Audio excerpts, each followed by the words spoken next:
We all want to live a happy, productive life, but sometimes we just need a little help. Our Coach on Call experts provide strategies to help you live your best life now. Joining me today is Heidi Rome, an autism mom coach and founder of Spectrum Oasis. Heidi's Autism Hope Mindset system empowers a mom to take back her life while creating a bright future for her spectrum child. She's here today to discuss new perspectives on the spiritual autism journey.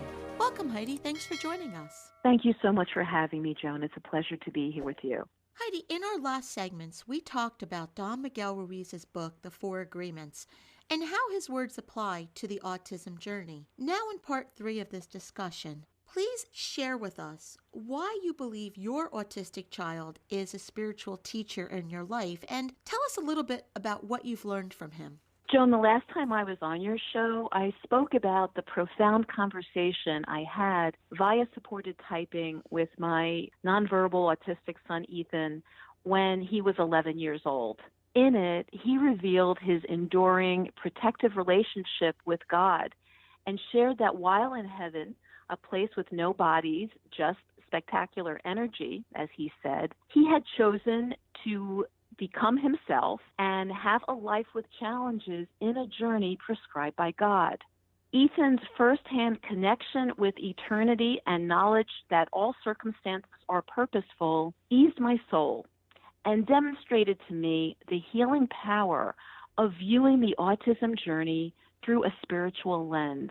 It just feels so much better to believe that all our pain and work and focus around Ethan's autism have happened for a reason, even if it is beyond my human understanding, than to entertain the notion that events in this journey are random and meaningless. Now, I share this perspective with sad and overwhelmed autism moms to ease their suffering and like their way, and I hope to change their lives. I've concluded that my life thus far was prologue for this moment, and that Ethan and I are sharing this autism journey now with the intention to help others. The many spiritual lessons I've learned from loving and living with Ethan share two unifying principles. Actually, the principles I'd say that also lie at the foundation of the Four Agreements. First, be yourself and love yourself. This is the foundation. After all, you are made in God's image. Then, once you do this, second is love thy neighbor as yourself. Notice what happens if you add these concepts together into an equation. I thought this would be fun to do. Be yourself plus love yourself plus love your neighbor as yourself equals universal peace. Here are 3 out of the many spiritual lessons I've learned from Ethan, my teacher. Be honest and direct. Say what you mean and mean what you say. Don't hide behind nuance or vague language.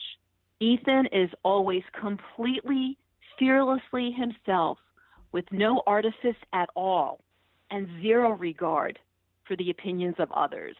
He is not capable of lying. Even when he wants to manipulate a situation to get what he wants, he lets the cat out of the bag because he has to be direct. So let me give you an example. Ethan's favorite activity is to have access to a smartphone or tablet so that he can access the internet and watch certain cartoon theme songs over and over again. He can always have technology, of course, but he's always on the lookout for an opportunity to ask or get it however he can. So one day Ethan approached me giggling and said, "Hug," knowing that mom is always a soft touch for a hug with her yummy son. Very nice, right? Only thing was, my pocketbook containing my phone was right behind me. Ethan wanted to hug me all right, but not only for affection, but really for the purpose of reaching one hand behind me during the embrace to grab the device and run. Very clever, and it would have worked without my knowing, except that Ethan could not stop laughing, which completely gave away the fact that he had something up his sleeve. Because his true intention, phone, and his spoken word, hug, did not match, he became immobilized and could only laugh at this absurdity. Only when he calmed down enough, still smiling, and said the truth, phone, was he able to calm his laughter enough to even make the attempt. Lesson number 2, Love makes choices simple. This is another way of saying follow your bliss. Ethan is motivated by love and acts as inspired to in love in ways large and small. He wants to be with people he loves and to do things that bring him pleasure. If he loves you, he will do something you ask him to do, even if he would rather not. He wants to eat food that he loves and not eat food that he does not like. People with autism often have difficulty with change and transition, so it is hard to try new things. In these cases, their love and trust in mom or another teacher are what let them choose to move through fear and resistance and into growth. This is the healing power of relationship, and this is a great lesson for all of us, not only those of us with autism. Conversely, doing something he does not prefer in order to please a stranger just does not compute. That would be fakery, and Ethan has no tolerance for a disconnect between feeling and action. Ethan is only interested in who and what are important to him and refuses to pay attention to or waste time with what doesn't matter. When he is with his big brother Eric, for example, only Eric exists and is in focus for him. Ethan barely sees the other people in the room. He is completely present. Ethan could not care less how he looks, what brand shirt he is wearing, or how much money someone has. When he wants to pay attention to someone, that person has his undivided attention. When Ethan watches a movie or song clip, that is all that matters to him during the time he is engaged. One of my greatest pleasures in life is watching Ethan enjoy something, 100% involved in the happiness it is bringing him in that moment. Lesson number 3, be kind. This is the most important lesson. We know that each person has their own perspective and experience of reality, their own strengths and weaknesses, and their own suffering. When we have the courage to be accountable for our every word, deed, and experience, we are careful about the impact we know we have. There is no taking back the harsh, judgmental comment or the damage it can do in the moment it is hurled and through the reverberations of time and space.